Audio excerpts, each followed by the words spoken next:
చేస్తామని చెప్పి మనకి ఆర్డినెన్స్ తీసుకొస్తామని చెప్పి తెలంగాణ రాష్ట్ర ప్రభుత్వం మనం డిక్లేర్ చేసింది, తెలంగాణ కాంగ్రెస్ ప్రభుత్వం.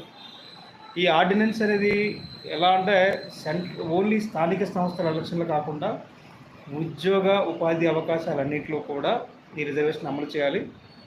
అన్ని సెంట్రల్ గవర్నమెంట్ నుంచి కూడా తీసుకురావాలి, దేశవ్యాప్తంగా జరగాలి. దేశవ్యాప్తంగా ఈ బీసీ రిజర్వేషన్ బిల్లు 42% నుంచి 52% కంపల్సరీగా జరగాలి. ఎందుకంటే దేశ జనాభాలో దరిదాపు 60-70% ఉన్నది ఎవరంటే బీసీలే.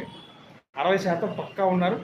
దానికి సంబంధించి 52%. ఎందుకంటే ఇప్పుడు EWC economically weaker section point of వ్యూలో ఓసీలు ఉండి కూడా వాళ్ళు రిజర్వేషన్ 10% రిజర్వేషన్ చాలా ఈజీగా లబ్ధి పొందేస్తున్నారండి.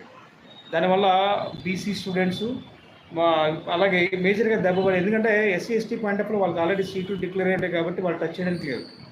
ఎటు వచ్చి తీరని